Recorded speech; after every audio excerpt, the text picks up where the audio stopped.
Greetings, my friends! We are here to regale you with a tale of mighty heroes and dastardly villains, featuring the Bard, the Barbarian, the Sorcerer, the Druid, the Paladin, and Hugh Grant. Our story begins on a bright and somewhat warm day as our troop of adventurers brave their way on the treacherous 101. Once they got into their destination, it was then the search for parking began, and a line that stretches out as long as a dragon's tail. But once within the regal halls, these adventurers snapped their selfies, feasted on corn that is popped, and quenched their thirst with liquid refreshments to bear witness to a movie about Dungeons and Dragons, Honor Among Thieves. And yeah, that's pretty much a fancy way of saying that we were at the LA premiere for the D&D movie that this past weekend, and we're here now to talk about it. Yeah, so before we start up, let's introduce ourselves, beginning with, let's go with Ryan. Introduce yourselves. Hi, my name is Ryan Omega. My pronouns are he, him, and I am a host and MC, and sometimes I do TTRPG content streams. Awesome. Jeremy, let's find out a little about yourself. Sure. My name is Jeremy DeChant. My pronouns are also he, him, and I am a Twitch streamer, dungeon master, funny voice man, and panelist, I guess. I do comedy sometimes. But you can find me on the internet as Jeremy with an O TV. And of course, we have Maz here. Tell us about yourself. Hello. Hello, everyone. My name is Maz, and this is my face. My pronouns are they, them. You can find me on the internet as @MazFace and on Twitter as @RealMazFace. I am a cosplayer and performer, as well as a professional graphic artist, and I am also a live stream and tabletop role-playing actual play producer. Those are a lot of words that I just said. Okay. Also, I want to put this out there, a little disclaimer. There's going to be some minor and maybe not so minor spoilers here and there in this review. So at the very least, we will be referencing things that would be seen in the trailers. So yeah, this is a good time to maybe put a pause, go out and see the movie yourselves, and then come back. But yeah. We'll see you in 2 hours. Yeah, 2 hours, 2 hours. Hey, you can still put a pause on a movie and, put a pause on this video, then, come back 2 hours later. Just listen to it on your ride home from the theater. Exactly. Like a podcast, I guess. Yeah. But, yeah, Dungeons and Dragons, Honor Among Thieves. It's about a charming thief and a band of unlikely adventurers embarking on an epic quest to retrieve a long-lost relic, but their charming adventure goes dangerously awry when they run afoul of the wrong people. And that's pretty much the summary I got off the internet. The movie's coming out March 31st, which I actually believe is when this video should be uploaded. So, yeah. In theaters today. Exactly. Right now, go see Dungeons it. and Dragons, Honor Among Thieves. Yeah. So yeah, first off, you know what? Let's just get this out of the way. I'm a person who doesn't like, really waiting for things. So I want to see. I'm just gonna say I myself liked the movie. I enjoyed it. I thought it was so much fun. But do we actually know what Hugh Grant's class was? Are we just making it up? Go ahead. So I assumed, just based off of what I know, I'm assuming that A, he was a rogue, and B, That's kind of what I was thinking, yeah. a rogue subclass mastermind. I agree. Oh. I agree. That makes perfect sense. Yep. Whenever I don't know what a class is, I assume it's a fighter. So I was like, he hit that guy with a whip, and that's a fighter thing. My thought was like, Rogue is probably one of the top most popular classes, especially for new players. I cannot imagine they did not put a rogue in the movie somewhere. Somewhere in the main cast, they didn't have a rogue. So I was thinking rogue too, but I'm like, but he's not very good at things.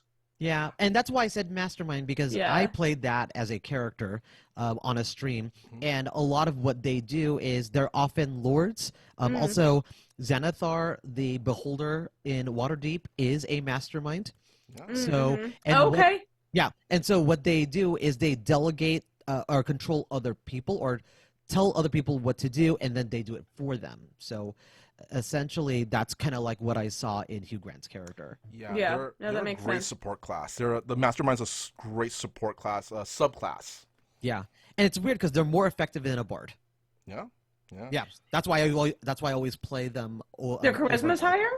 No, so to get into the geek part of this, I've never heard of the subclass, so I'm very excited to hear about this. So Bard has a help action that they can do within 5 feet, I believe, or the Rogue Mastermind subclass has a help action that they can do within 30 feet.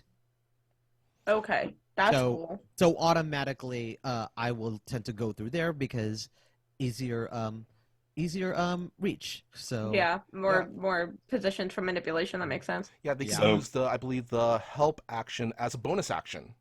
That I did know. Yeah. So bringing it back, I also liked the movie.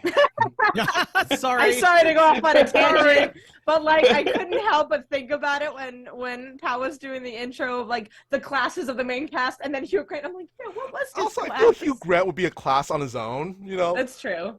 I loved the movie. I thought it was so much fun. I can't wait to see it again. Speaking of classes, does anyone think that the main cast did it go straight single class, or do you think any of them went multi-class? Because I feel Chris Pine's character, the Bard, I think it's a Bard rogue multi-class. It has to be. That was my thought too. It was definitely. I thought he was multi-classing. Yeah, but also if you look at D&D history, like the rogue used to be a subclass. Bard used to be a subclass of rogue in previous editions until they were split off. So the Bard is going to have some level of rogue skill. And a lot of bards do have expertise, thieves' tools, things like that. So they're tricky bards without even dipping into rogue. Yeah, I kind of want to say of the colleges of the bards, which is, let's see, officially, I have a little cheat sheet kind of pulled up. We got College of Creation, Eloquence, Glamour, Lore, Spirit, Sword, Valor, and Whispers. I kind of want to say Chris Pine's bard is going with swords. I would say Valor because the Harpers felt like that's what they were. True. Yeah. They were representing specifically like that branch of barddom. Okay. And when you kind of look at Chris Pine's character's plot, like his whole goal like fit in with that kind of what's the word I'm looking for? Flavor. Flavor's not really the word I'm looking for, but we can use it. I was adding a little paprika in there. No, morals, I guess, like the alignment, the alignment, motivation was very much of that. So, yeah, to answer the question, I don't think any of them really split classes, but they were definitely subclasses on display. Yeah, for sure. Like like I said, if Chris Pine's rogue class, I want to say it's either Inquisitive or Mastermind. You know, I was about to say. I don't think you're giving the bard enough credit here. Yeah. Did anyone check out D&D Beyond's really? I believe I could be wrong, but I think they actually had the character sheets of the characters in the movie. Oh no! What? That's amazing. I could be wrong. Oh my god! You can play as the characters. That's put it incredible. Out for, I was hoping they were going to do that, but I wasn't sure if that was actually a thing that happened. They have official so cool. stat blocks. Oh, can you tell us how close we were? I'm gonna pull it is up. Art. Let's see here. Oh, we got the art here. I love that they never specifically said that Michelle Rodriguez's character is a barbarian. We just all knew. Everybody just knew. Yeah. Right. It was just a given. Like we just, Yeah. that's that one. I did like that they didn't just say their classes. Right. Like Sailor Moon powers, Chris Pine was never referred to as a bard. Right. Mm-hmm. A harper is what they referred to him as. Yeah. But Justice Smith's character was specifically a sorcerer. Yep. Yes. And then they did the druid was named and the paladin was named. Those, and as far as I remember, those were the only 3 classes that were specifically stated about those characters. Right. And the bad guy was a wizard. Oh yeah, all of the enemies were wizards. Yeah. All right. If we get the chance, I'm just gonna right here put the character sheets really quick in post. For the In post. character. Insert character sheet here. Right Ha, here. ha, ha, ha. Boom, boom, boom, boom, boom. I couldn't find any that you didn't have to pay for. Oh, that's silly. Mm. That's silly.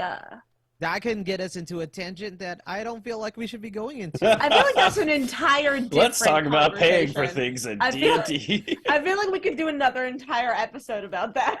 Let's scale the Probably, paywall. probably. I have a piece of rope. But I want to say one of the things I did like about the movie also was they decided to actually lean into the comedy aspect Oh, thank goodness. of the thing. Yeah. Unlike the original D&D movie where they were trying to take themselves a little bit more seriously. I'm What I really liked glad about that the I movie missed is that boat. it did feel like someone's game Yeah. Yes. we were watching, and that was great. Like what I loved, there were clearly moments that you could see, okay, this was the role they made and this is what they failed or succeeded on. Mm-hmm. Like there were moments where I saw Hugh Grant, I'm like, okay, roll for deception, and he just lands a nat 20, whatever. Like I liked that if you were kind of looking at this as like the role play only scenes from a game and you cut the dice rolls out, that's what you would get, and you can still kind of see what those were. You also could tell certain moments were rule of cool, and I appreciated that. Yeah, Yeah. exactly. Because I know that there were comments made previously before the movie came out on the interwebs about how a druid can wild shape into a owlbear, which rule of cool. I think, well, yes, that is true, and people can have their feelings about it. I think it was a cool way to introduce such an iconic creature in the universe, because otherwise, Yeah. like, give me some other ideas of how you would introduce an owlbear. That's that cool. And I'm sorry, if I'm playing a druid, I would love to be an owlbear. That would be Same. rad. Same. That would be really cool. I bet they now have those stats. Listen, I'm down. I also love that they introduced tieflings as well. I like that they introduced the tieflings, but so this is one of my negatives for the film, because I had a list. I was the one that was organized. I was the paladin here. One of the things I liked is, yes, they had a tiefling and half elf, and not everybody was a human. But at the same time, like, she wasn't blue or pink or red. Yeah, that And bothered me too. And they didn't talk about her having dark vision. yeah, the biggest problem I had with that was that when they showed the other races, like the Tabaxi, the Dragonborn, the Arakoa, like, all of that was so well done, and I was like, these look like they jumped off of the pages, and this is great. Like, they leaned into, these are non-human creatures. Yep. And then she could have easily been blue. She had to be cute. You could be cute and blue. I agree. I agree. You see what I'm saying, though. But yeah, that felt like a bad choice personally. And the only thing I could think of is they talk about her being adopted by the elves and raised by them, and I was like, maybe she made herself look like them to fit in, but that's never discussed or covered. I wish it was. Which Yeah, so definitely there was a missed opportunity for more of a visual representation of what. For and sure. she only uses her tail once, and then the rest of the time. It's like we don't even see the tail. When I saw the tail, I'm like, oh, right, she's a tiefling. Like, I'm glad that they had one in the movie, and she said, "I'm a tiefling." But if she hadn't said it, people would have thought she was a fawn. Yeah. Which is where my thought process was going. It's like Mhm. tieflings are one of my favorite races, and probably again one of the more iconic races in D&D that you could play as. But honestly, But I would you wonder- have known? yeah. No, I would not have known by looking at her, and not to say that the actress wasn't great. Like she was great. Oh no, I she was loved her. phenomenal. So, yeah, but I felt like Tiefling was such an afterthought that maybe something switched last minute. Could go, oh, we should introduce this race in this. Like, who can we change? That's how much of an afterthought it felt like. I was When I was- wondering. I'm wondering if when this comes out on Blu-ray, DVD, I'm wondering if in the special features or cut scenes or something that maybe there is an explanation or something something. I Here's know hoping. that was a bit of a letdown, and I just feel like there should be more to that, and maybe she looks a lot like Keyleth from Vox Machina, which was like Oh, it felt like too on the nose, and Yeah. they had the perfect chance to make her stand out a little bit more as a character. I didn't See- realize this, but maybe there was a change because maybe the original looked too much like Keyleth. Maybe they thought that's what elves looked like, and they were like, oh, yeah, all elves have horns, and it's Yeah. not just a headdress that Keyleth is wearing. 'Cause, Could be. yeah. Um, I haven't watched Vox Machina, so I wouldn't have put that together. I'm really glad that you pointed that out. In the trailer, like I didn't even when I saw the trailer, it didn't register to me that she was supposed to be a tiefling until somebody else told me. Mm-hmm. Tieflings are one of my favorite races, so when they were mentioning that she was a tiefling, I was excited about it. But then, Jeremy, you went on to cover for me what I was feeling about the visual representation lacking. Yeah, that that was one distinct thing, but it's weird because outside of the main cast, when you see the side characters, when you see the Eriko, when you see the Tabaxi, when you see the Dragonborn, you know what they are. When you see the dwarf, when you see The the halfling. halfling, like they're Yeah, it's easily recognizable. immediately identifiable. Kind And of wish honestly, if Justice Smith didn't go, I'm a half elf, I wouldn't have known he was a half elf either. Yeah. Yep. No idea. We knew he was a halfling of some kind, but not of what. Mhm. Mm-hmm. I wish. He just looked can we human talk to me. about- Oh, I knew he was a halfling. Yeah, I was wishing that. I agree. I wish that there was more different races in the main party cast. Like I would love to see like a dwarf or an Aarakocra or a Dragonborn. Mm-hmm. Well, Be part of that's the party. I think Michelle Rodriguez's character, at first I was like, oh, she's going to be the dwarf. Mm-hmm. But then I was like, Mhm. oh, she's too big to be a dwarf. And then I saw Mhm. the tattoos and then the way they introduced her tribe, and I was like, oh, maybe she's a Goliath, but Mm. they didn't do the skin because she's covered in the tattoos, and the way they do her hair and the way they present her tribe is very kind of like the Goliaths. Yeah. But then it didn't go that way either. It was like, oh no, these were just like Viking humans, as opposed to other humans. Yeah, there's what 30 something playable races in D&D. So Yeah. Pretty much. Yeah. I if have to go ahead. Sorry.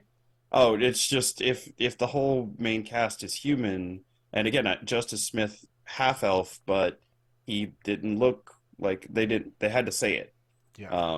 And Yeah. the same for the druid looked different, but that was because they put horns on her and made her ears extra pointy.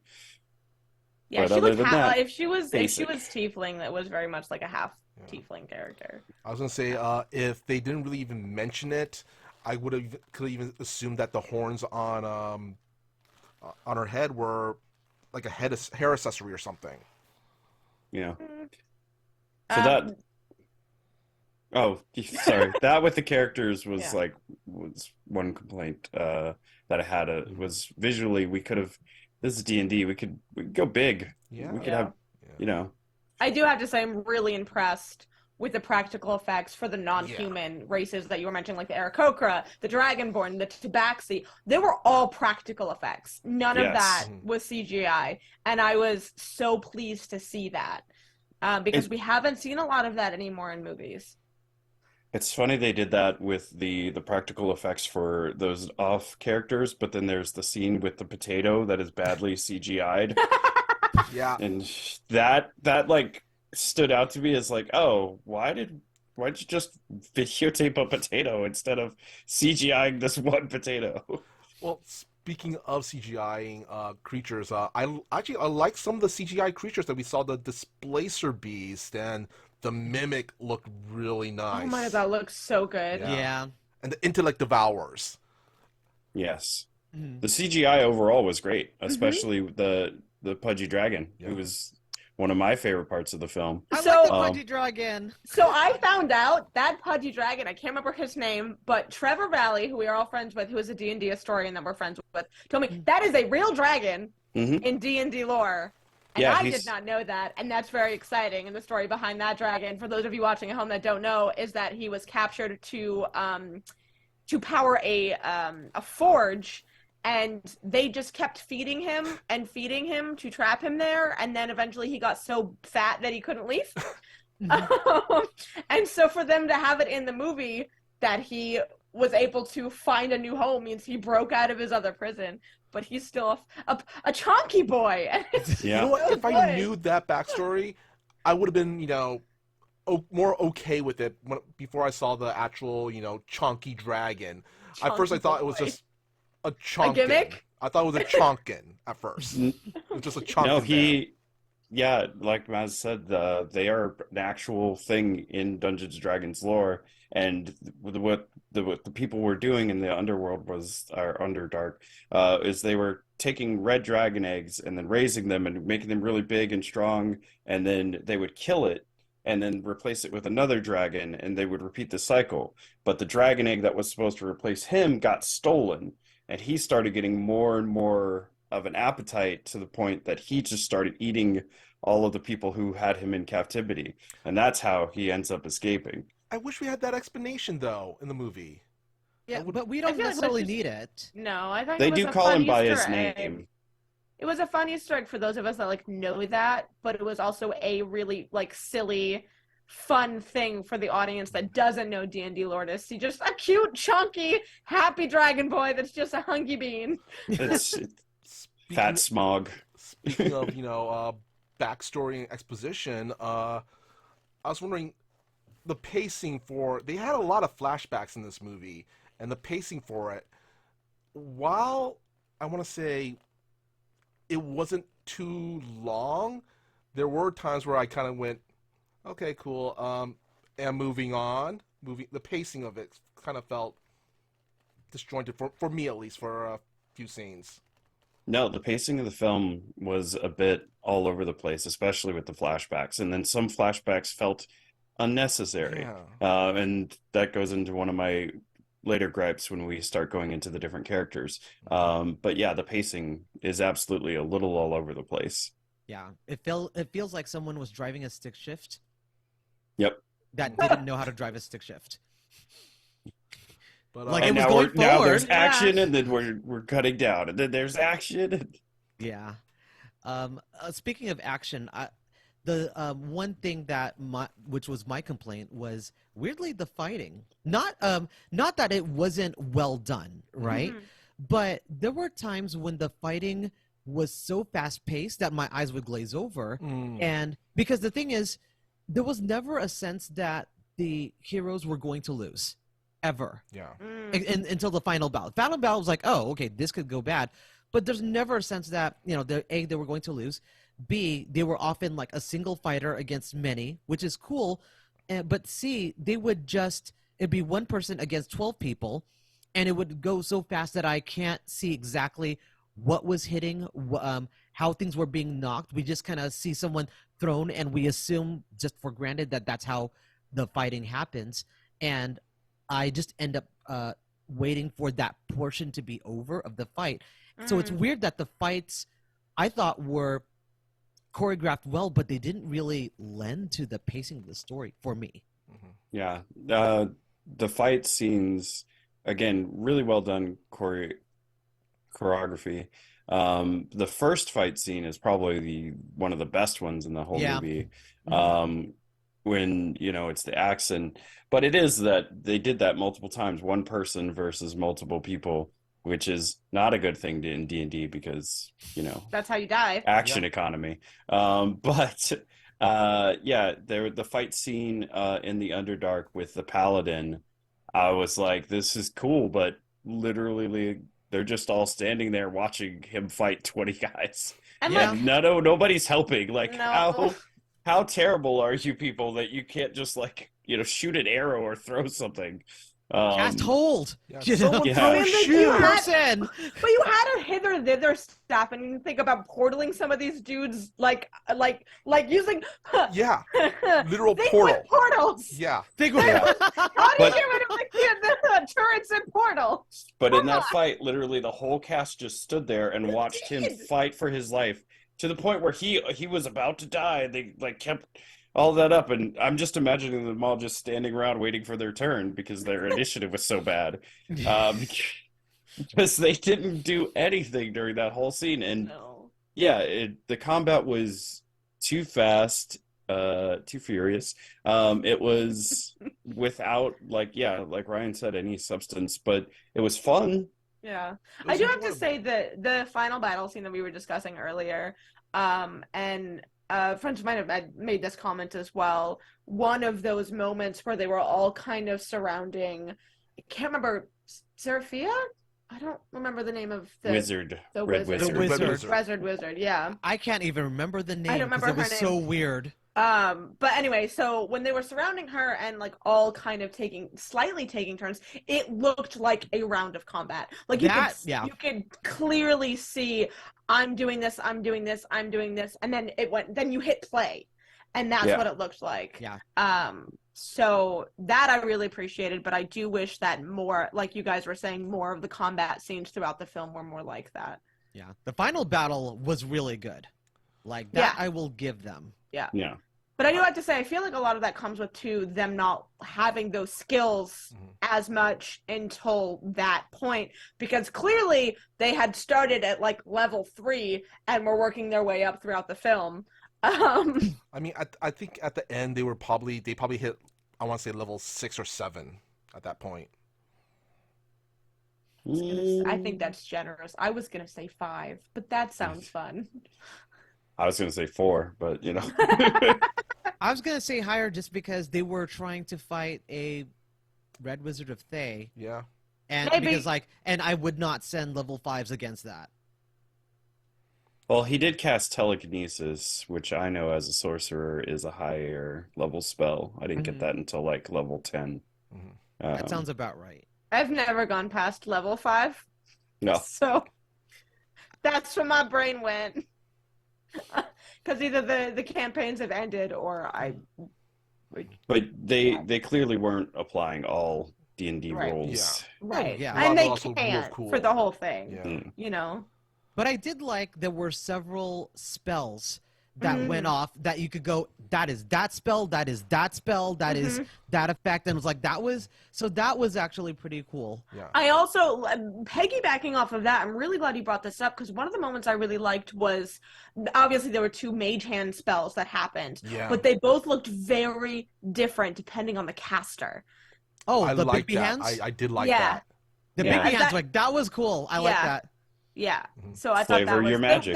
They were supposed to be mage hand, right? I They're- kind of they're want to say Big B's. Big B's. Yeah, Big B's. Never heard of this hand. spell.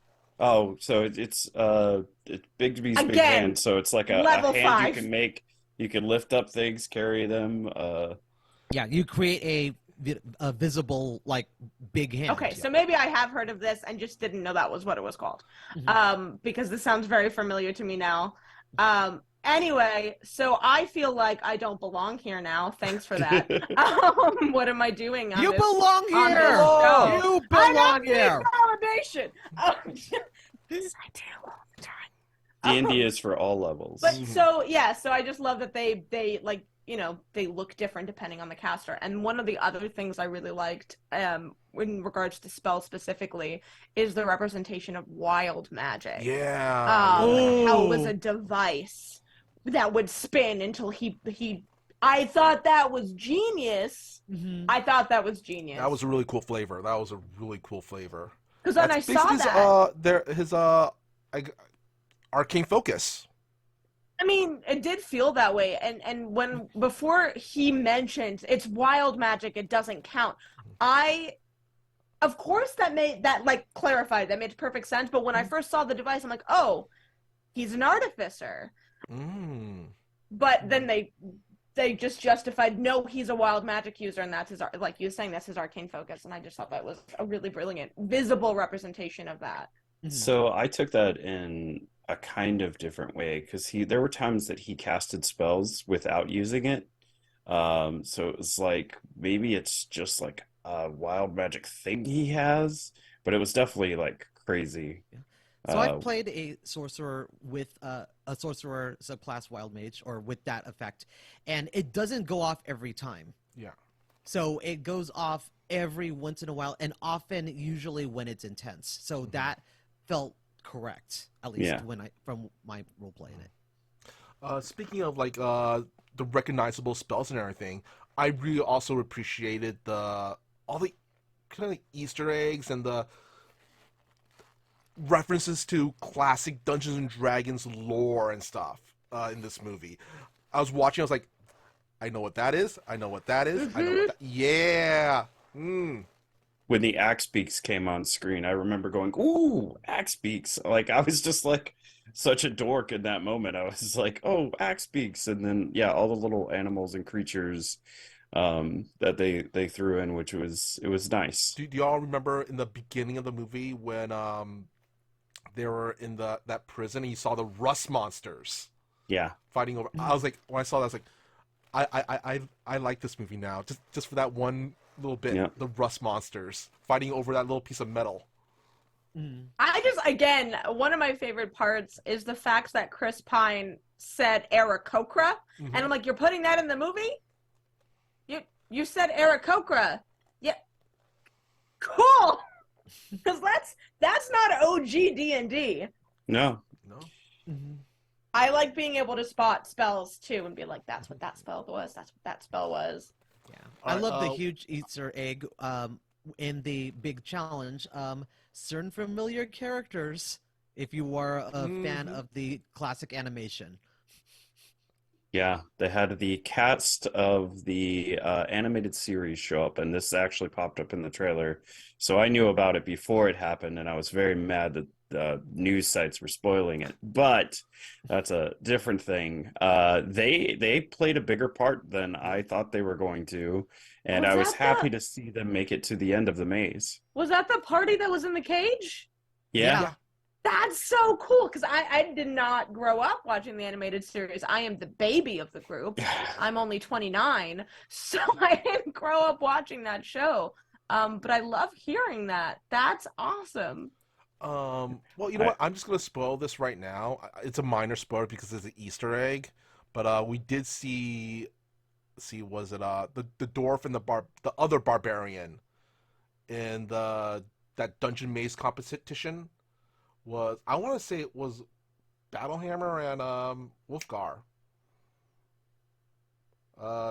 From Driss's party. Remember there was that one dwarf that tried to smash his face into the displacer beast? Yeah, they felt like I should know them, but I never pegged it. I didn't know the reference either. Mm-mm. I mean, you could be right. I just don't know.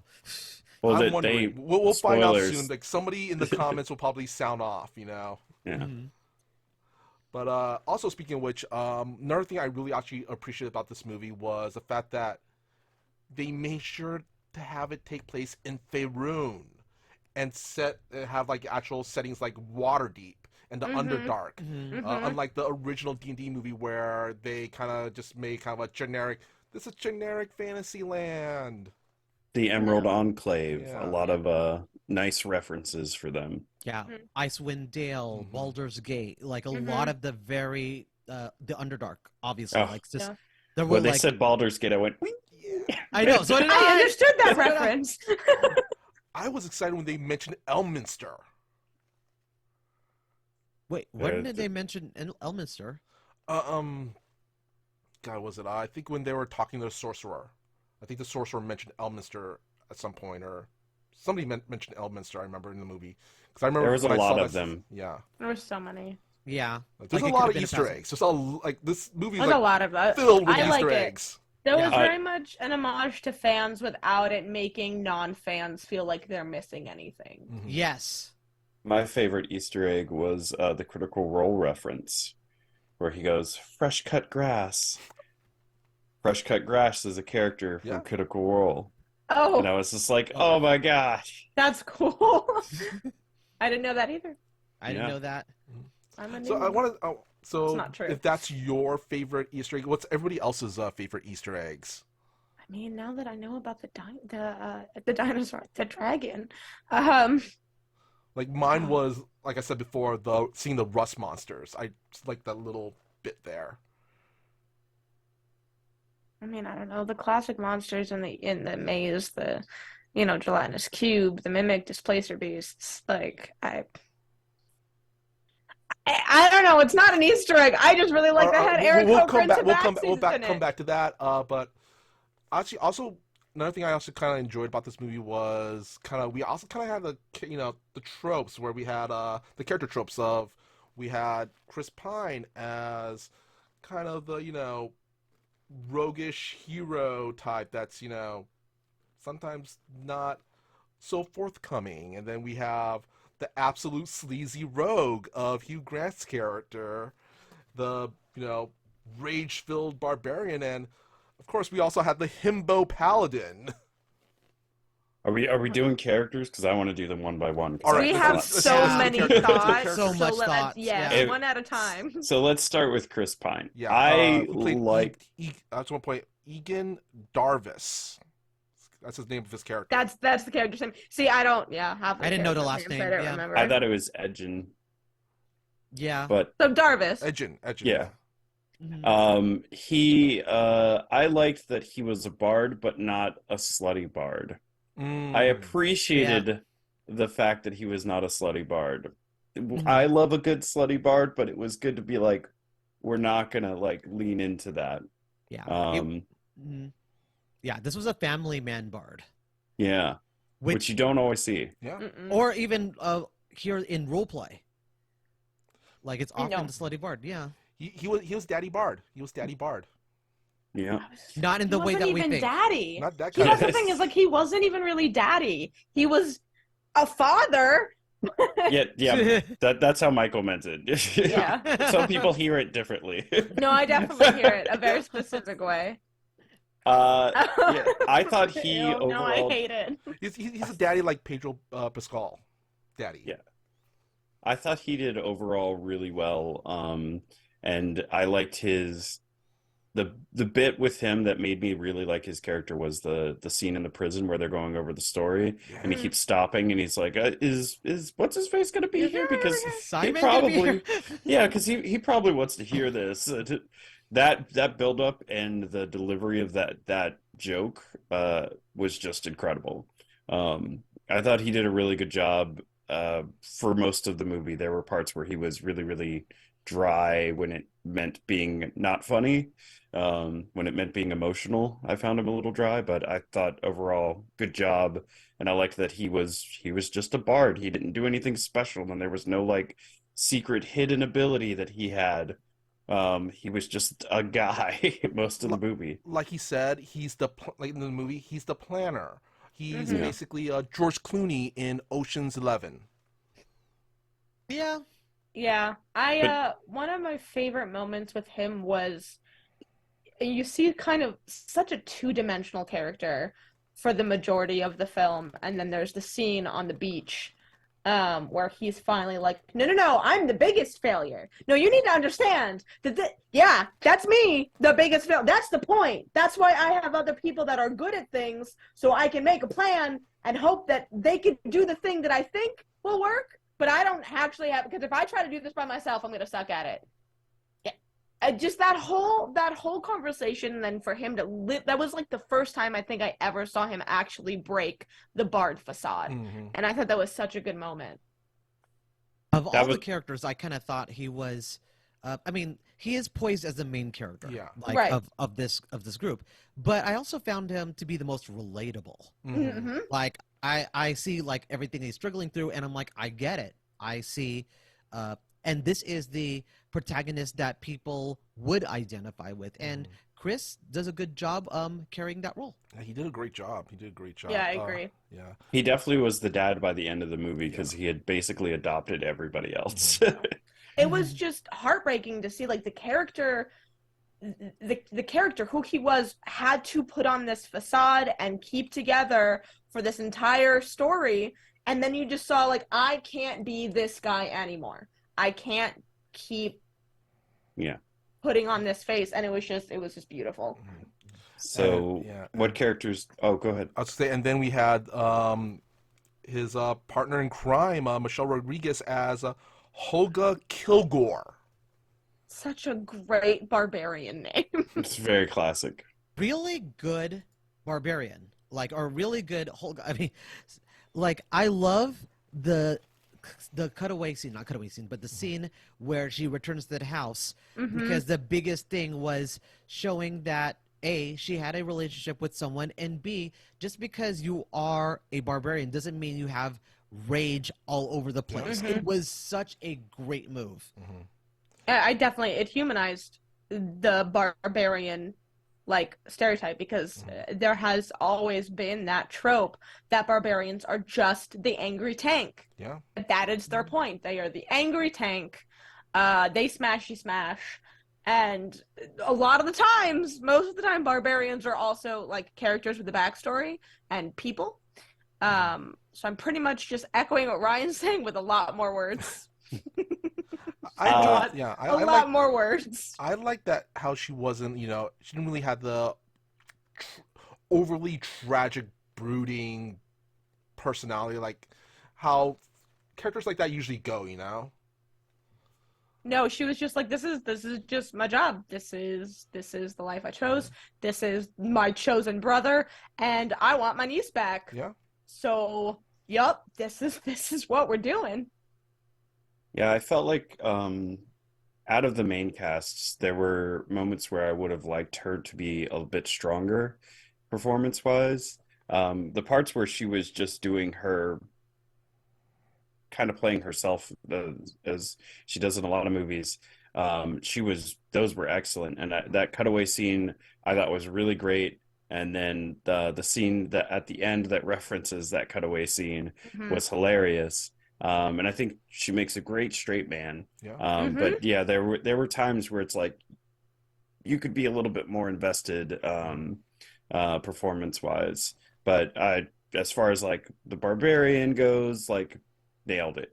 And the combat, she's so excellent in those combat scenes, and those performances, like what she said, rage. I was like, all right, cool. Like that stuff was good.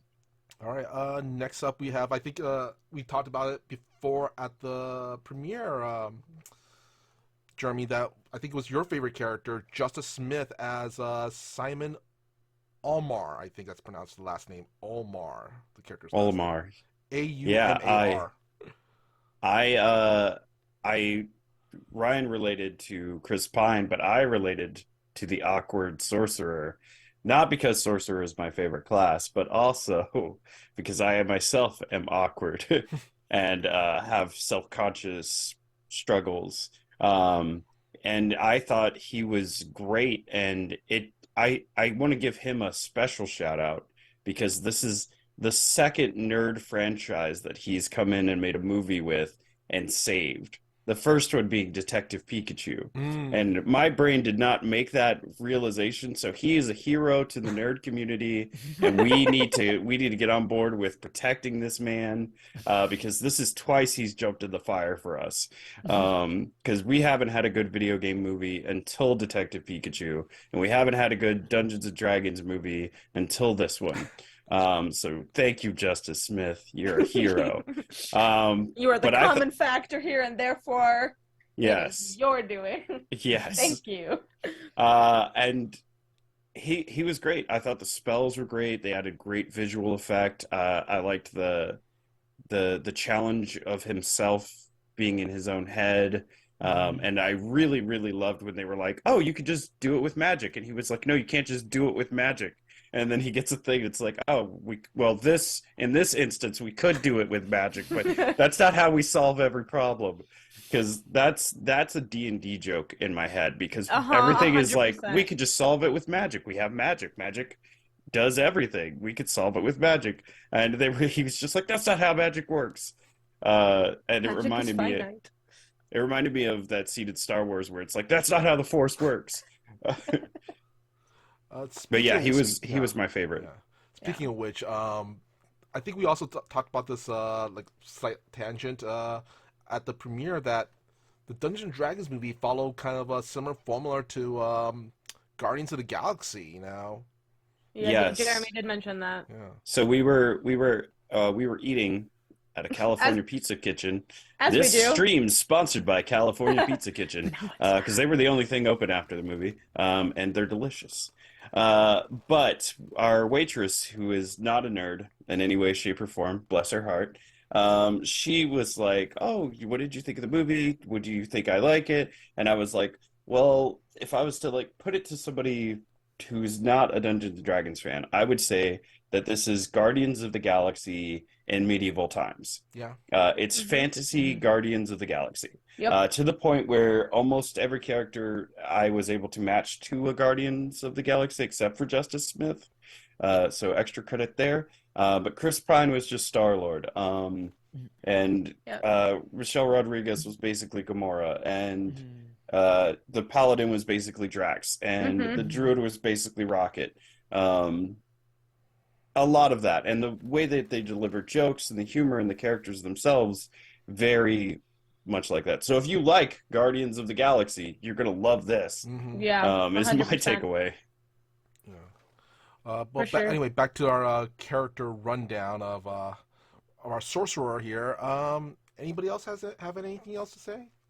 What I like oh, go ahead. No, you please. What I like about the sorcerer is that his character arc is the most clear of all of the groups. Like you saw the definite growth of this person who just doesn't believe in himself. Not only that, like is awkward and cannot essentially get the girl. You know, in the end, he still doesn't get the girl. Oh, actually, he at least gets a he meeting. definitely does. He gets a meeting. He gets a date. He gets a second chance. He Because gets at a the second end, chance. he's He like, gets a first hey, date. Yeah. could I get a second chance? And she's like, fine. And it's like, That's I was like, victory for story him. of my life, guy. And interestingly, that feels like victory for him, and it's an appropriate ending for that particular thing. Yeah, I think so. Yeah, I have to agree with Jeremy that I find him very relatable. But I also I think it's because his storyline it just felt the most human. It came from a place of like not having self-confidence and still trying to do the thing anyway. And then when he has to do the thing, he realizes having self-confidence is what enables him to do the thing. Sorcerer is a charisma-based class. Fun, extra nerd thing. That is true. And piggybacking on pretty much everybody, yeah, it's a character who we could relate to because a lot of us do kind of, live in our heads a lot and anxiety and such. So, yeah, I agree. It's like a character that's very relatable for a lot of people. I also just realized he is the character in the party that is depicted as the most quote-unquote nerdy. And I imagine that now that I think about it, that's the reason why several people would identify with all I of kind of want to say because, of the entire cast, if you got to put like kind of a title on it, for me, I would put down the rookie. He's the rookie character, the rookie adventurer, kind of, Kind of underdog. Yeah. All right. Next up we have here. Let's talk about the druid, Sophia Illis, as Doric. Doric the druid. I know A I kind tiefling. Yeah, we talked about it a little bit early on, in regards to how we wish the visual and just there were more representation of tieflings. It was weird to me that it kept being the tiefling didn't like humans. Hmm. And then there was a comment that she makes about how, well, I didn't think, humans would want a tiefling around. Like they didn't touch any more on the fact that tieflings are ostracized in Yeah. almost every community. Tieflings to folks in the D&D universe are reminiscent of demons and darkness and evil and are outcasts. And it was mostly like it sounded like a little bit of a rivalry thing and not as much as a no, tieflings are ostracized. Yeah. And that wasn't touched on enough, I don't think. And I know they didn't have enough time to go deep into like all of that kind of lore of different races, but I wish that they had talked about it or just kind of highlighted it a little bit more. Had a Oh, moment. Had a moment. You Mhm. know. they robbed her. She didn't They get gave any her flashbacks. Yeah. she didn't get any flashbacks. They Yeah. gave her the least amount of character backstory. I Mhm. was born to humans and they got rid of me and the elves adopted me. Which is But why we're not I'm going like, to really so were show my you? relationship with the elves or So I'm like, so were you half tiefling? Like, what? yeah. She got the least amount of like it was Development. just like, oh, I guess not all humans are bad, even though my parents dropped me off at a elven enclave. Um, she got the least amount of development, the least amount of like depth for a character, and she was arguably visually the most interesting out of all of them. Um, I was disappointed because when we met her, she was like defending an elf and like trying to free an elf that she clearly knows and lives with. And I'm like, oh, this must be her girlfriend. And then there no, was nothing. That character had almost no, they had one line. It wasn't in English, it was in Elvish. And then that character was just gone. and they didn't really show the rest of the Emerald Enclave, which has an army that can do things and Yeah. feels like they would have been a little It's an bit more entire invested in big this. organization with a Yeah. lot of people, a lot of moving parts. So Just she was robbed, and I thought she did an amazing job acting wise. I don't know how I felt about her little sling thing I thought that was like, is this supposed to be cute? it's Is that it's is that the goal here? Because I that's not. That's I demeaning. honestly, I think it's the self. It's gonna sell. We're gonna get a Nerf toy version of that at some point. Is oh that I the think whole that's a reason it's product there so placement. Hasbro. that you God can have damn the it, you were Hasbro selling a set of the toy. hero set, and that's her. Oh Lord, That Yeah, I actually hate makes that sense. It's gonna be a, explanation. it's gonna be a Nerf toy. It's gonna be a Nerf I toy. hate that Uh, explanation. but it's so real. Yeah. But yeah, she got robbed, and I would have loved to have actually seen More. more I want to from know who that her. character is. Versus there is a character who we haven't got to yet, which I Actually, felt was like a waste. I agree. while I was doing some research earlier today, I think there's actually a comic book about her character. So she's a comic book tie-in backstory. But but we would not have known that if you didn't do the research. The audience did. Yeah. I'm sorry. A regular movie-going audience is not going to seek out a spin-off comic about a franchise they weren't interested in as much to begin with. They were just curious about because it's a big brand name from Hasbro, But and they that's finally okay. made a movie about it. But that's okay because it's not for them. Like it Right, doesn't and have I to be for them. understand that, but like, I get that, but It's also I there's only a limited amount of runtime in a movie too. right. Well, so I think they robbed her both in the visual aspect and the character depth aspect, but she as a performance, she Oh, it's was phenomenal. That was great. awesome. She was in probably my top three or so of performing for the whole movie. Um, she was great. But she could have done so much more with more. Look, I have some thoughts, but they're not. I think I might as well just say it. That's what we're here for. Yeah, that's what Go we're here for for. It just feels weird. Maybe it's because it's me and how I kind of look at this particular character in terms of how this person was cast. It feels a little disingenuous when you get a pretty white girl saying people don't accept people like me. It just Thank you for feels saying that out it, loud. it feels weird Thank to you me. for It's saying like, that out and then she's loud. playing a tiefling, but is literally whitewashed. Yes. I'm so And that sorry. was kind of- I'm so No, sorry you're to right. jump there, Don't but that's where my apologize. brain went. No, Yeah. but that's the point that I was making with Jeremy before. Oh, because she's a cute girl.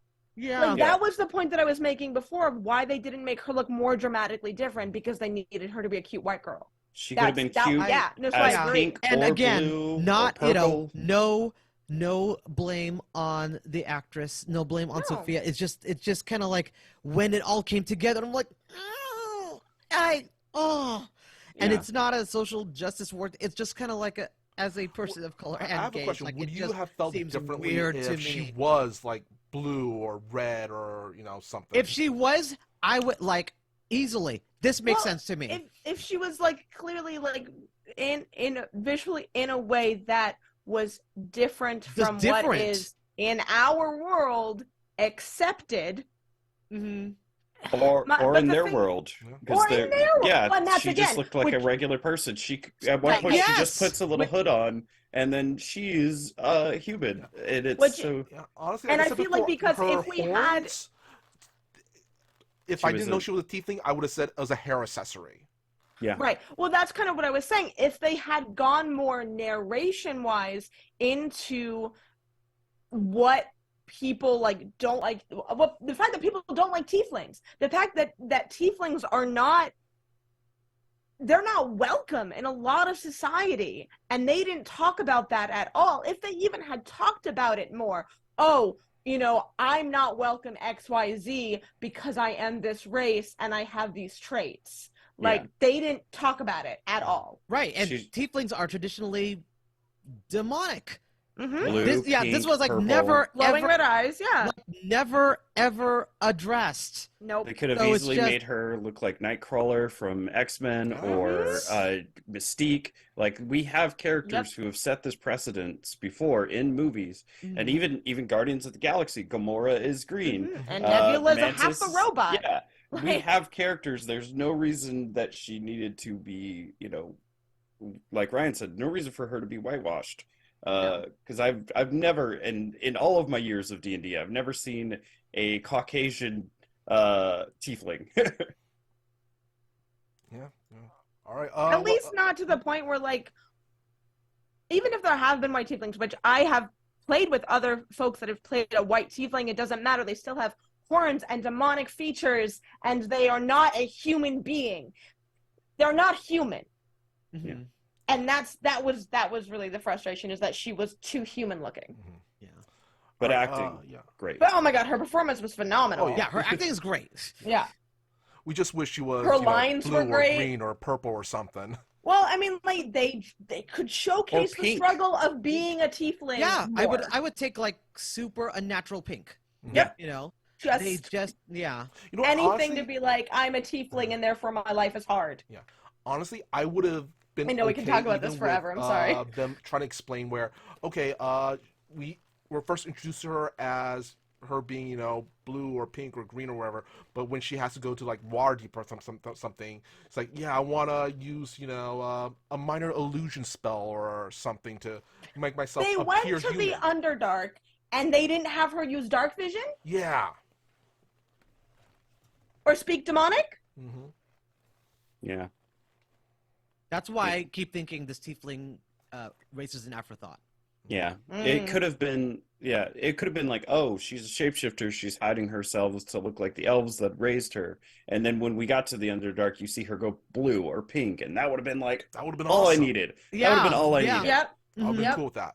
Yeah, Yep. just was never addressed in that way. Yeah. All right, who's next, pal? All right. Next up, we have our himbo paladin, played by. Okay, I'm gonna apologize ahead of time if I butchered this name. Raji Jean Page, who plays Zenik Yendar. All right, so this is the Jay one John I wanted Page. to go in on. I'm so excited to hear So your this thoughts. is the one about I wanted this. to go in on. I, at first, did not like him. Mm, His first appearance when he shows up, I'm like, I hate him. same. And then I fell in love with him as soon as they were like, oh, he's stupid and he Yeah. doesn't understand words. He has And a -1 intelligence. yeah, they're trying to explain things to him, and like somebody makes a sarcastic thing, and he's like, "I assure you, it is not." Like, Like, oh, we're going to the Underdark. Sounds wonderful. I assure you, it is not. oh, Like, he yeah, did that Drax He thing, did the and Drax thing. I thought he's that was great. And then the scene where he's like, "I can still hear you," and then he smiles at the end. Like, we got that, and then we got this beautiful flashback explaining his tattoo, explaining his Hmm. origin, his connection to the main villain, and then he fucks off. It was so good. He just, for no reason, no other reason than he just does, he just fucks off. He got more character development than the tiefling, and he yeah. was there for 10 minutes, and then he fucked off for no reason. Jeremy, And it was the most unrealistic thing ever. Now, Jeremy. when he leaves, that scene is hilarious. I lost my shit laughing, but it was dumb. Jeremy. Do you know what that kind of reminded me of? That meme, that Sailor Moon meme with Tuxedo Master Moon. Yes. Like my My job work here is is done. here. But you, What did you do? anything. And I just love that, like, during the entire beach scene, if you paid attention to the back, he's still walking away. You just keep seeing him walking. That was hilarious, and it was such a It's funny so way to do it. good. Chris Pine narrating his walk away That and was pointing good. at how dumb it is Okay. was great, but it was so out of character. It didn't make sense. He's on the poster. He got minimal screen time, great screen time. Yeah. Got a flashback, had a deep connection to the actual plot, and then he fucked off for no reason. And I don't know if I could say fuck, I but just bleep realized all of something. these. Guys. I was Everybody. really confused, too, that he was just not in the film anymore. Everybody, I just realized something. That's the player having to miss the last session. That's the explanation, basically. Oh, the player that had to miss no! the last session because of work or something. No. And then he shows up Oh. and he Like in the middle of the arrests Hugh campaign, Grant he's just at gone. the end, Yeah. and it's He's like gone for two sessions. I loved the character, absolute waste of potential, because it made me love the character after hating him. You know, he's too pretty, whatever. I'm jealous. Anyways, I'll Hater. say it. I thought he was a little godmoddy, but then yes, he Yeah. was not, because he had the balance out in the dumpstat of his intellect. And then he fought 12 guys by himself, Yeah. where nobody helped him, and had that cool sword that broke into a dagger, and he could basically throw sword, which is not a D&D item. I thought he was great, and it was so good to have him to complete the party, and then he just leaves. He just says, "Oh, yes, this is your quest." Like, and then he leaves, and it's like, no, people are What? gonna die, and you don't care. Like, this is I'm glad so I'm not out the of only one that character. felt that way. Yeah. The player had to pick up 2 more shifts. Furious about that. Like, I 'Cause- wonder if the actor had to play 2 more shifts in other movies. That's what I'm wondering. I'm like, did we run out of budget for this guy? He's like, he's too hot and attractive. We can't afford him all this screen time. He's paid in like exposure of beauty, and we can't afford it. And he is a beautiful man, and I will say that. But he was there, got more character development. His family died to this sorcerer, and he got burnt with his tattoo, and he had to fight against his old friends. They call him by name when they fight, and it's all this deep character development. And then he's gone. Poof. He's not there for the final fight. He's just, I fucked off for no reason. You know And it what? was- We're I gonna will get a die mad spin-off about that. comic. We're gonna get a spin-off Oh comic my God, about these fucking this. comics. Okay, listen. Well, But the movie happened though. There was a Yeah. whole movie. yeah. I also don't want a spin-off comic. I mean, you can have that as bonus material, but Yeah. that is not what I come to this movie for. It's not a replacement for the actual plot development of that character. I And agree. even if they brought him back for a sequel, they kind of, you know, for excuse the phrase, they blew their load on his intro because they did his origin, they did his backstory, they made Mhm. us care about him watching his family turn against him and his friends, and I assume that little girl was his sister. All of that, like, that was so well done. And then it was like, and now it doesn't matter. It does not matter anymore. We did it and gave instead of giving the tiefling more depth and a flashback and character, we gave it to this character who we thought was a main character but is not. So that's the one I wanted to go in on because it was a huge waste of potential. Yeah, I agree. With that said, I want to play this character in a game. I think this would be so much fun to play in a game. Of all the characters that we saw, this is the one I want to play. Just Himbo. I love it. Yeah. All right, and now we have, let's go with our villain of the story, Hugh Grant as Forge Fitzwilliam. Fucking Hugh Villain's Grant a can strong do word. anything. Yeah. Anti-hero, maybe. Hugh Grant can do no wrong. I love that man. His performance was incredible. Everything he said was with such conviction. Like, I believed his character the whole time. Even when I knew he was lying, and I'm like, yeah, I can see your charisma is +6. Like, You you're maxed out on charisma. yeah.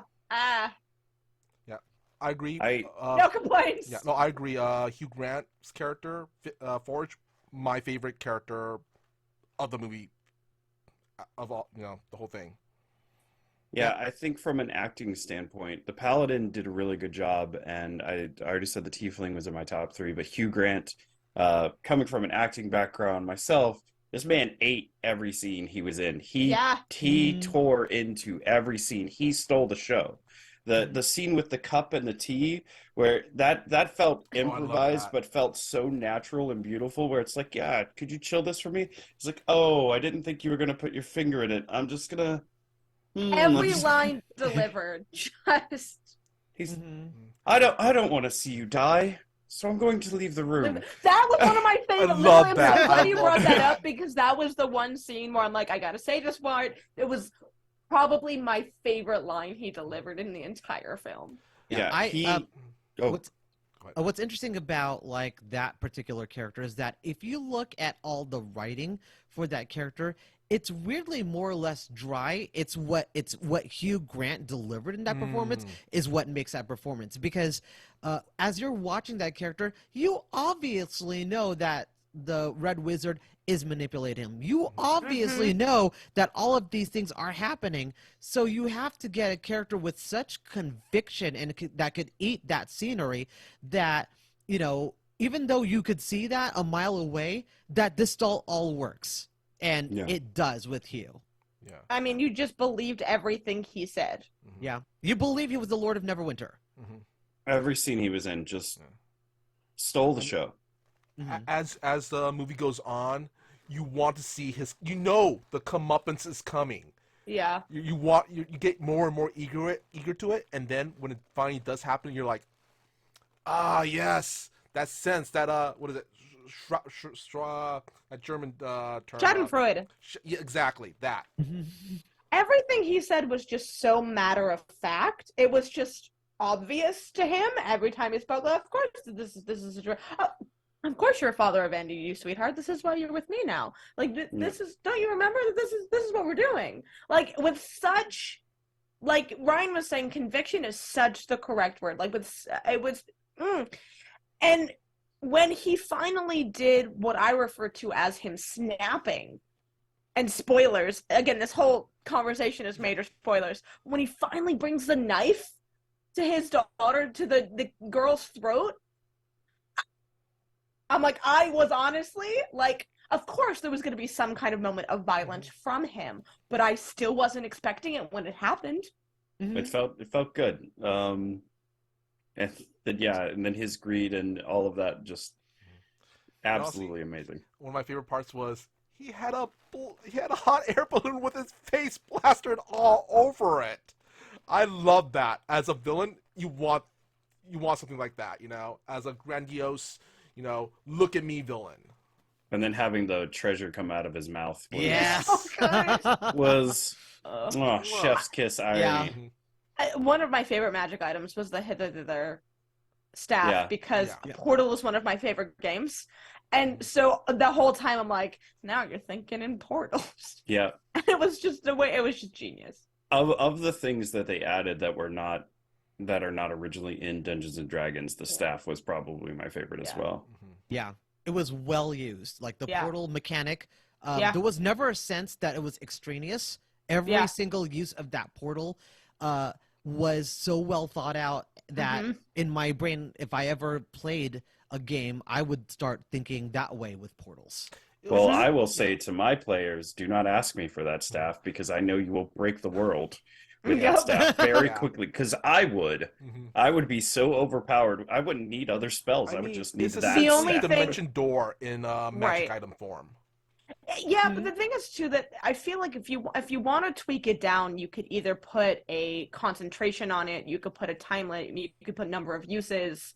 There are ways where you can balance it out so it makes it a fun thing to use and useful, but not OP. Yeah, like a once per day item, maybe. Sure. You only need 30 feet of fall for damage and knock prone. I could do that to anything. Yes. I would. My DMs would kill me, and I would kill my players very quickly if they had that staff. All right. Well, let's see here. Let's Was there a really Misty quickly Step? Did talk. Misty Step happen? Hmm? The wizard used Misty Step, right? No? Oh yes, I feel like she did, right? I think, yeah. I think her step was more similar to the Shadar Kai step than a Misty Yes. step. Okay. But yeah, And really quickly speaking about villains, one of the things I kind of wish that we had more on was Zaz Tam. When we found out that Zaz Tam was the leader of I have the page pulled up here. The big bad. Let's see here. the Red Wizards. Daisy Head's character, Sophina, the Red Wizard. Sophina, that was Sophina. her name. Yeah. I wish we saw more of Zaz Tam because, undead lich, Yeah, ruler of this country. You I put a wish we had whole lich actually in the more of movie? that. Yeah, you it put a felt whole like lich in the movie and he was there for 10 seconds? He was a Yeah. flashback. He wasn't even there. He was a flashback, really. Well, he shows up in the scene where he's talking to Oh, her. yeah. Yeah. But that's basically he was on a conference call, basically. Yeah, I felt like the villains needed more. Like Yeah. Hugh Grant felt like the villain, but I felt Yeah. like they were setting it up to be, big reveal, he's not the actual villain. But nobody's really surprised that the evil sorceress is the actual villain. It was very obvious. The kind of anticlimactic moment, too, and I know it was supposed to be funny, was her just saying, "Get out of my city."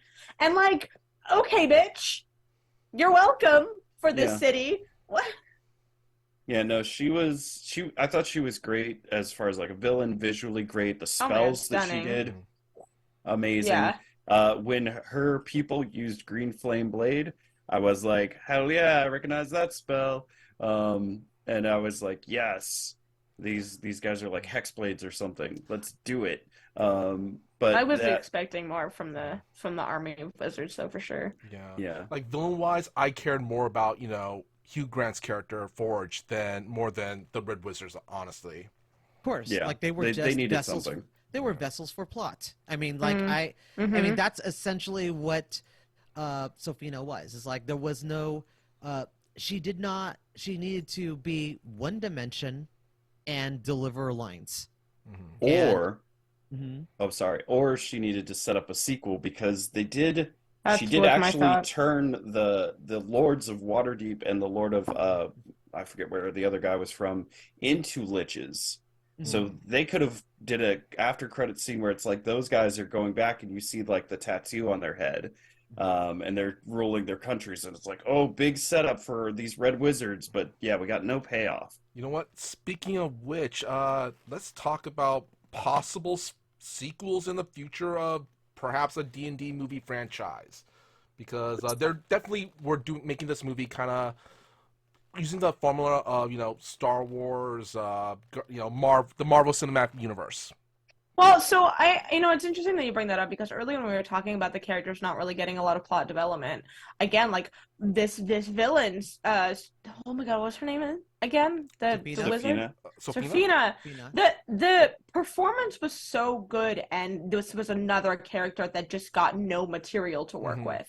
And I just felt like it was such a letdown. It did feel like there was supposed to be a big reveal with all of the undead that they were raising, and that there was supposed to be more of a consequence of what was happening, and then they just defeated her like it was nothing. They did make it seem a little bit more challenging, but all of this is to say that when we were talking about the spin-off comics and things like that, like this isn't a Guardians of the Galaxy movie. This is not an Avengers movie, and then you're gonna split off and then do origin stories later. Like, if that's what they're doing, that's weird. The reason that Marvel works is because you had origin stories first. Yeah. So if that's what they're doing, which is the only thing that would make sense to me, is doing individual character movies, I don't know what they're going to do with the sequel. I feel, for me, because this movie was, we had a definite ending for, Chris Pine's character. I wouldn't mind seeing this as a movie franchise, perhaps like as an anthology, where we have a whole new story with a new cast with maybe some returning people coming back in, here and there. Yeah, almost bring kind of back like Justice I want to say Smith, bring American back Horror the Story Tiefling. esque, maybe. Yeah. Bring back the younger party members and have them be older, and then getting new party members. That's an interesting idea. Yeah, like So note we could about definitely see this. Chloe Coleman's Kira, who was Chris Pine's character daughter, come back. She was being groomed to be an excellent rogue. Yeah, Yeah. definitely Harper in training. So, fun side note, as announced this year on January 10th, Paramount Plus did order a D&D live-action TV series. Okay, Yeah, that I hate This less. feels like makes more sense, actually. That I hate less. But I do expect a sequel of some form, because the movie, I think, is going to do well. I don't expect this to flop. And if you're watching this and you haven't seen it already, you should still go see it, despite all these spoilers. Right. It's doing pretty good on Rotten Tomatoes? Yeah, it's made billions already. Yeah, this movie will incentivize Wizards and Hasbro and other studios to be like, let's make more. And that is, I think, awesome. I want more. Just like I saw the Detective Pikachu movie and I wanted more. Let me ask you even this. though that was a full thing. Do you want to see the continuation of this story or more of an anthology format? So anthology format, I would like to see the overarching story happen, like a Dungeons and Dragons plot, where you see the background things happening, like, oh, those two lords, they're liches now, and then that becomes like a big build up to like a Thanos style villain. And I hate that I keep using Marvel as a reference here, but I mean, like, it's a blockbuster. Yeah. Build up to that. Take Justice Smith and the Tiefling to get a new party. Bring back the Paladin because he deserved better. And he's actually tied to the actual, like, as a DM, to me, that was the real plot. And then the characters went away from the real plot. Bring him back, and do it that way. Like, bring in the new classes, new races every movie, and then have it come to a final battle, and have Chris Pine and Michelle Rodriguez show up and be like, "Hey, I heard you guys need a plan. I'm the best at planning. Remember that heist we did? Like, I do something like that." Or like Kira calls her dad in for help or whatever. Yeah, that's cool. I mean, there's that potential. Funny with you said a lot that of the story. because the original Dungeons and Dragons movie, that's kind of what they did. They didn't follow the main cast. The second movie followed the villain. The villain returned from the first movie, I believe. I did not see the second Dungeons and Dragons movie, despite my background. So bad. I mean, right to I didn't see DVD. either Right to of DVD. them. It's interesting too, because you got to think about a campaign, right? Where, like, even if the party goes in one direction, like you guys have been saying, the DM knows of what all of the other wheels in the clock that is their world that they've built are doing, all of the cogs that are turning and what that is affecting, even though the party has absolutely no idea. There are definitely more threads, I think, to be pulled there. Also, Jeremy, it occurred to me, I know exactly why you keep comparing this to Marvel. Because the owlbear druid kept slamming the wizard down like Thor with Loki. Yeah. That was my favorite part of the movie. That was I laughed so hard at that. There was a few. I'm one of those people like I said, I do comedy and I'm used to doing improv and trained myself to not laugh at most things. When you can make me laugh, and I don't expect it and I don't see it coming, I will laugh to the point that I hurt. And that owlbear scene, I could not, like, I was like, please stop slamming the wizard into the ground because if you keep going, I'm gonna have to, like, I'm gonna pee myself. Like, I was just losing it because every time she would stop just to make sure she's dead, and I was just like, so good. That's the other thing. She can't be dead because they can't die, and they explain that early in the movie. But we Right. don't know. She's just they didn't do it. There was no follow-up. There was nothing. Where There did was she, no what happened to her? follow-up. She's not dead because she can't die. She's undead. What is happening? Yeah, but I that was my favorite part of the. What did you think, Ryan? The owlbear slamming the wizard, definitely one of my top moments.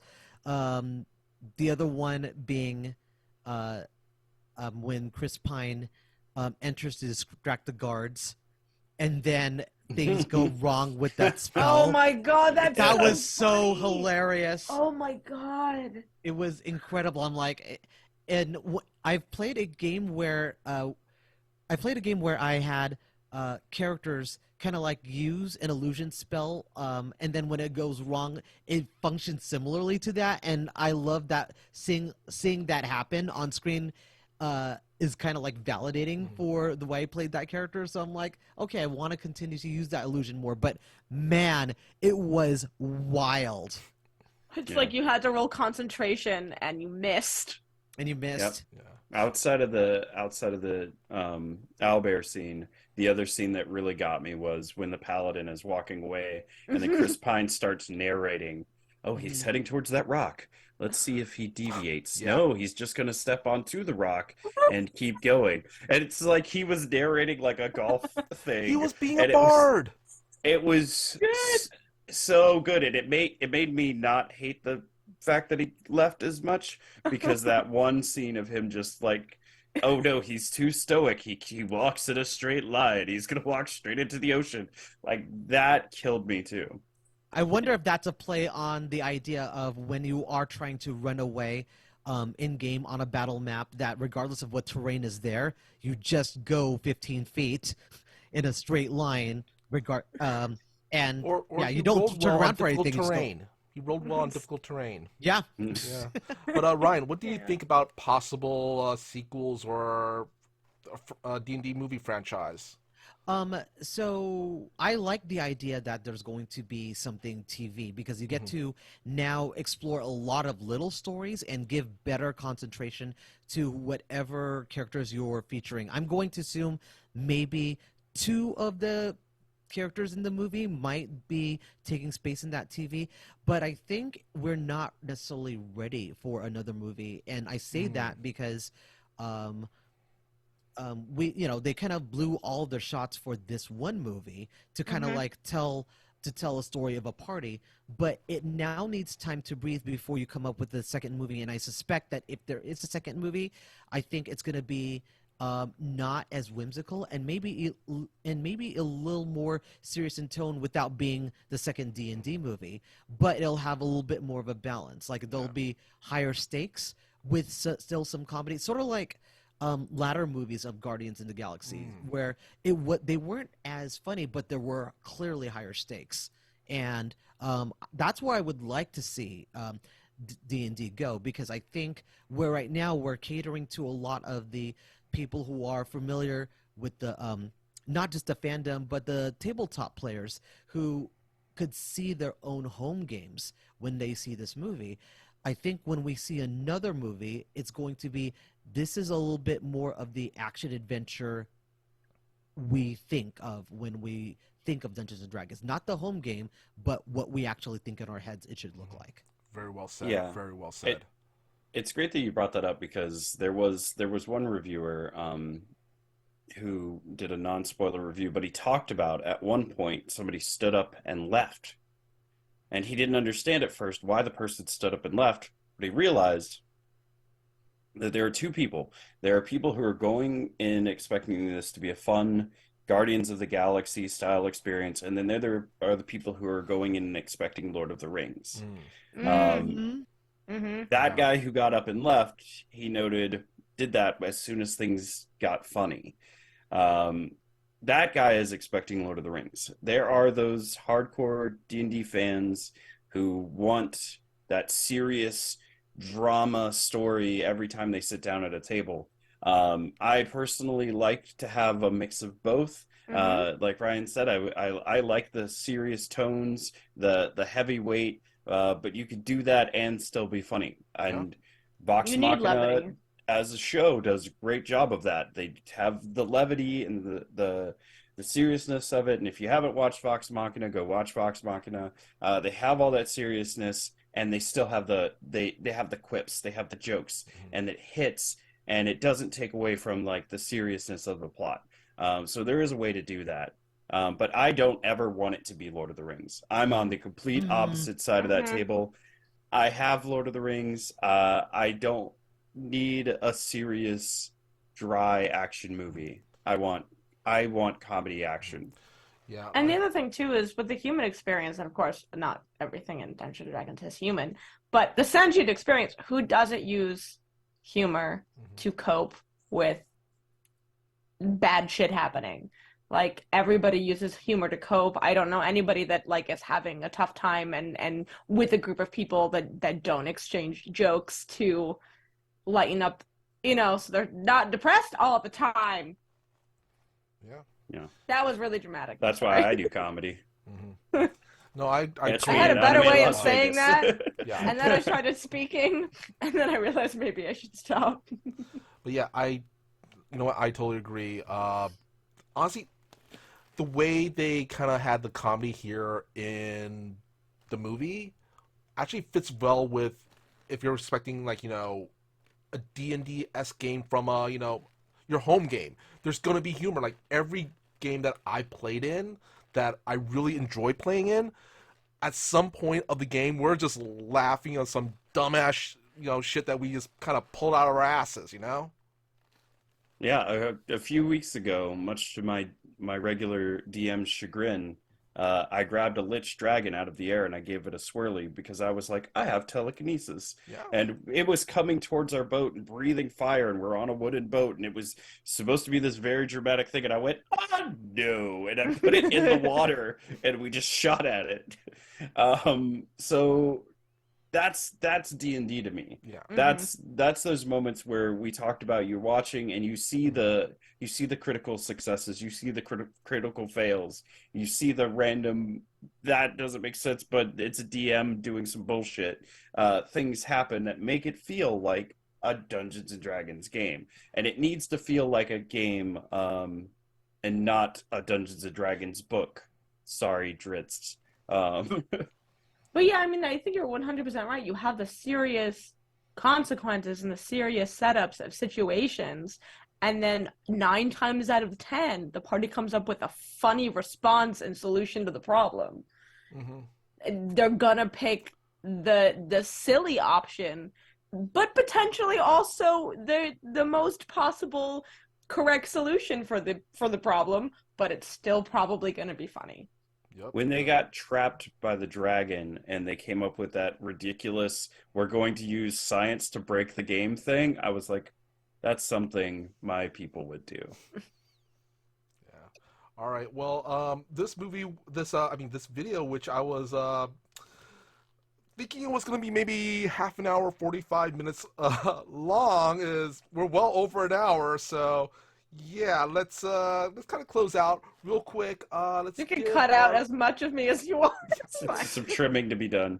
Yeah. Let's get some final verdicts. Like out of 10, Ryan, out of 10. So I'm going to admit, when I came here, I was going to give it a rating, but after listening to reviews, it'll have to change a little bit. So I think after this discussion today, it's going to be a 7 out of 10. 7 out of 10? Okay, okay. Jeremy. I was going to give it a 7 out of 10, but now I'm going higher and I'm going to give it an 8 out of 10, like we're playing the Price is Right. I love I think it's a great theater movie. I Mm. don't think it's gonna win an Oscar. I don't think anybody is gonna like watch this movie at home every year like it's, a thing. But I think for an experience, for going to the theater and seeing the film, it's very solid for me. The action, the comedy was good. I did not. It's like when people are like, I can't believe you liked Pacific Rim. Pacific Rim promised one thing: giant robots fighting monsters. It delivered on that. Dungeons and Dragons promised one thing: Guardians of the Galaxy in medieval times. It delivered on that. So that's good in my book. And same for Cocaine Bear. It's a bear on cocaine, and it did exactly what it said it was going to do. It's a good movie. No, I hear it's a terrible movie. You're lying to everybody right now. I mean, we It did get delivered on Dungeons what it and said it was going Dragons to in this do. movie. There are Dungeons and Dragons in this movie. It delivered on what it said it was going to do. 8 out of 10. There Go was even see some this honor movie. and some thieves as well. Well, yeah. There was a dungeon in the beginning, and there was a pudgy dragon. So yes, it did deliver. All right. Mass. I was at a 7 when I came in, and now I'm wondering, like, so here's the thing. I have such wonderful memories now attached to the experience of seeing this film for the first time.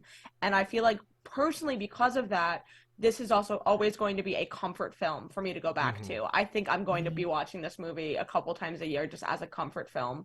But I'm still going to say, like, as somebody who is quite critical of film, I'm going to give it a 7 for sure. All right. And